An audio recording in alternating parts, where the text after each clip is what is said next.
Assalamualaikum warahmatullahi wabarakatuh. Perkenalkan, nama saya Andika Ramadan. Pada kesempatan kali ini, di video ini, saya akan membahas seputar wakaf. Nah, video ini berjudul Millennials Melek Wakaf. Nah, kenapa sih saya memberi judul Millennials Melek Wakaf?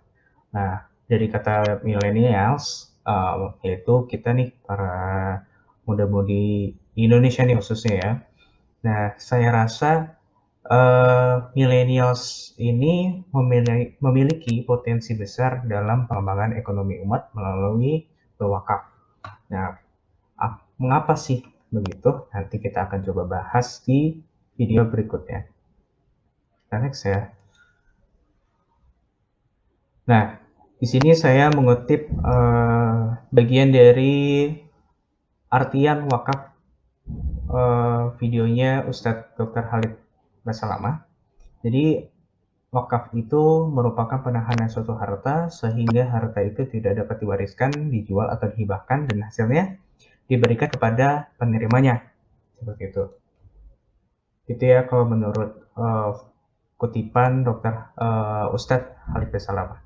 Nah, apa itu wakaf? Jadi wakaf itu merupakan menahan suatu barang dan menyalurkan manfaatnya dalam rangka mendekati diri kepada Allah.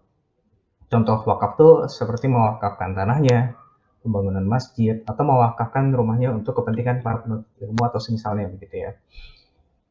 Kemudian, nah wakaf ini hukumnya adalah amalan sunnah yang dianjurkan. Jadi tidak ada pemaksaan, tetapi pahalanya masya Allah ya lumayan besar karena wakaf ini apa yang teman-teman wakafkan nanti itu menjadi amal jariah buat teman-teman.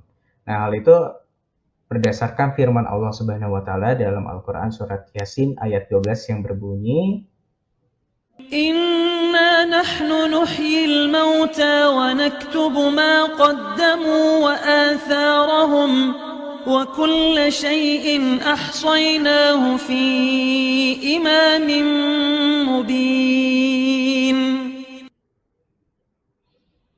Nah, yang artinya sungguh kamilah yang menghidupkan orang-orang yang mati dan kamilah yang mencatat apa yang telah mereka kerjakan dan bekas-bekas yang mereka tinggalkan. Dan segala sesuatu kami kumpulkan dalam kitab yang jelas.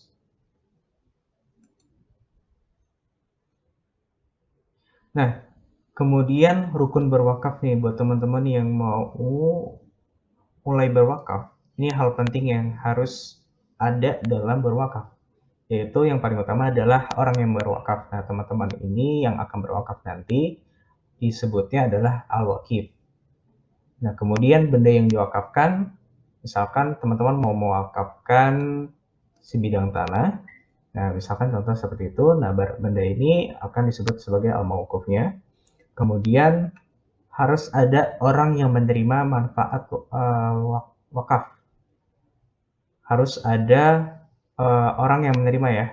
Jadi disebutnya adalah al-mauquf alaihi.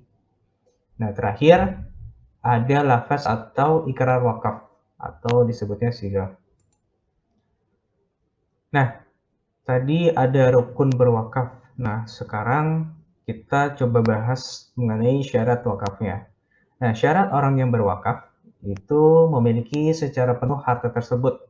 Secara penuh harta ya. Nah, kemudian berakal, balik, dan mampu bertindak secara hukum atau sebutannya rasyid.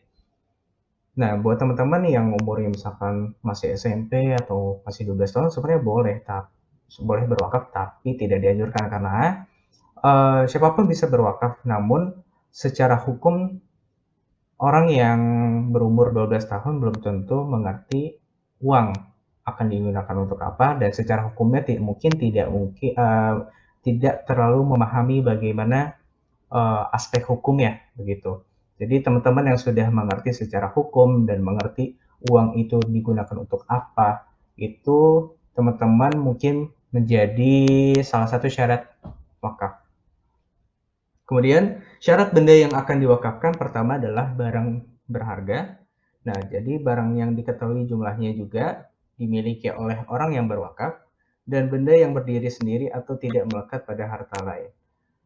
Kemudian syarat orang yang menerima manfaat wakaf adalah orang muslim, merdeka, dan kafir zimmi untuk tertentu, sedangkan untuk tidak tertentu adalah orang yang menerima harus menjadi wakaf untuk kebaikan yang dengannya dapat mendekatkan diri kepada Allah Subhanahu wa taala. Nah, wakaf hanya ditujukan untuk kepentingan Islam saja. Nah, syarat wakaf yang terakhir berkaitan dengan isi ucapan. Pertama, ucapannya harus menunjukkan kekal atau istilah itu takbid. Tidak sah bila ucapannya dengan batas tertentu. Kemudian ucapan harus dapat dipertanggungjawabkan lah ya istilahnya.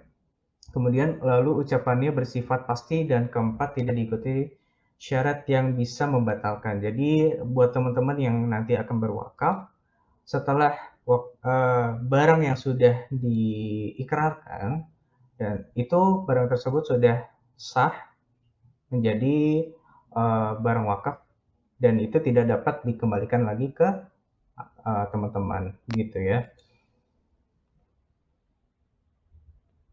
Nah, kita coba kembali kepada topik awal mengenai millennials melek wakaf gitu ya. Nah, mungkin mindset teman-teman wakaf itu hanya bisa dilakukan oleh sebagian besar orang yang berada pada ekonomi ke atas. Karena yang kita dengar ini biasanya jenis harta yang diwakafkan itu merupakan jenis harta wakaf seperti tanah, bangunan, rumah, dan benda lainnya yang berhubungan dengan tanah, serta benda yang tidak bergerak lainnya. Nah, padahal teman-teman bisa nih berkontribusi dalam berwakaf, kayak gitu. Biasanya kan teman-teman mungkin pernah lihat ya, seperti platform-platform yang kitabisa.com itu kadang-kala mereka melakukan crowdfunding untuk pembangunan masjid, seperti hal-hal seperti itu ya. Itu teman-teman bisa tuh melakukan kontribusi berapapun biayanya, itu sangat membantu teman-teman. Nah, kemudian apa sih yang bisa menjadikan wakaf ini berkembang ya? Istilahnya di sini ada wakaf produktif. Jadi wakaf produktif adalah harta benda atau pokok tetap yang diwakafkan untuk dipergunakan dalam kegiatan produksi dan hasilnya itu disalurkan sesuai dengan tujuan wakaf. Seperti wakaf tanah untuk dipergunakan bercocok tanam, mata air untuk dijual airnya, dan lain-lain. Kayak gitu.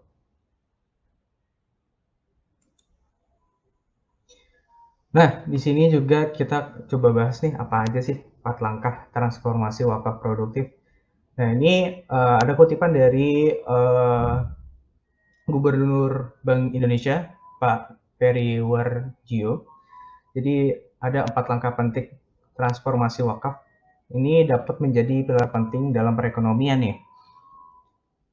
Nah, pertama, kemampuan dalam mendesain proyek produktif berbasis wakaf secara utuh dan dapat disaling mendukung antara proyek komersial dan proyek sosial. Kedua, kemampuan mendesain manajemen keuangan yang terintegrasi antara instrumen keuangan sosial syariah dan instrumen integrasi keuangan komersial dan sosial syariah. Ketiga, kepatuhan implementasi terhadap ketentuan syariah. Dan keempat, digitalisasi wakaf yang memudahkan masyarakat untuk berpartisipasi dalam berwakaf.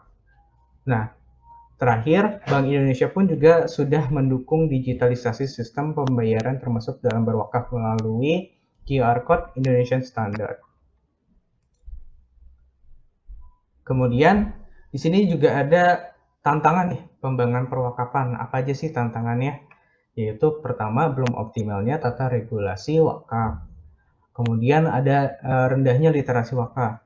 Nah, ini merupakan hal yang terjadi di lingkungan kita bahwa wakaf ini belum terlalu teredukasi kepada teman-teman milenial nih. Jadi mungkin ada sedikit penahanan dari teman-teman, aduh belum siap nih untuk berwakaf.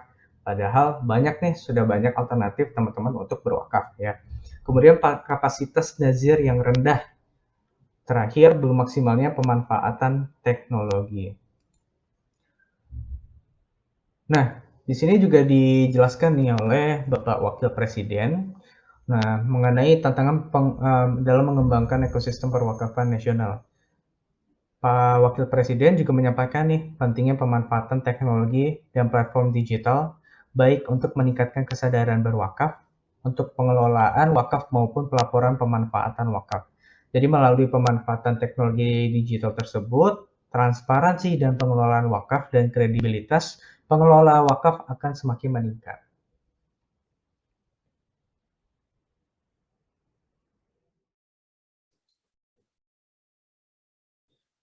Nah, di satu sisi, pandemi memberikan percepatan pada inklusi digitalnya, termasuk pada sektor perwakafan. Beragam inisiatif penguatan wakaf berbasis digital ini dikembangkan untuk mempromosikan ajakan untuk berwakaf. Hal ini memudahkan teman-teman untuk melakukan transaksi, serta membantu aspek pengelolaan wakaf. Nah, wakaf saat ini juga diperkuat ya, dengan inovasi produk yang lebih terintegrasi dengan sektor keuangan komersial, seperti produk perbankan syariah, kemudian pasar modal syariah, dan asuransi syariah. Nah, di Indonesia ini juga teman-teman bisa berwakaf via beragam layanan elektronik perbankan seperti QRIS Code, kemudian juga ada mobile banking, SMS banking, internet banking, dan ATM. Nah, selain itu juga teman-teman bisa nih dari beragam kanal non-bank, teman-teman juga bisa lewat situ juga nih, karena beragam kanal non-bank pun juga giat mengedukasikan wakaf nih, seperti digital wallet, e-commerce platform, juga ada nih vintage dan crowdfunding platform. Nah, jadi beberapa crowdfunding platform ini juga disiapkan secara khusus oleh perbankan syariah untuk kemudahan bagi para nasabahnya. Gitu. Nah, terus mungkin itu aja ya, teman-teman. Tadi kita juga udah bahas apa itu wakaf, bagaimana rukun dan syarat berwakaf, kemudian sudah tidak menjadi kesulitan ya bagi kita nih para milenial untuk berkontribusi dalam membangun ekonomi umat dengan berwakaf. Karena Indonesia ini menjadikan wakaf sebagai pilar ekonomi umat, hal ini tidak lain karena wakaf merupakan instrumen kebaikan dalam Islam yang memiliki banyak keutamaan. Nah, itu ya teman-teman yang sudah melek teknologi pun jangan lupa untuk menjalankan sunnah berwakaf ini ya. Baik, segitu aja pembahasan dari saya. Saya Andika Ramadan. Saya pamit undur diri. Terima kasih. Assalamualaikum warahmatullahi wabarakatuh.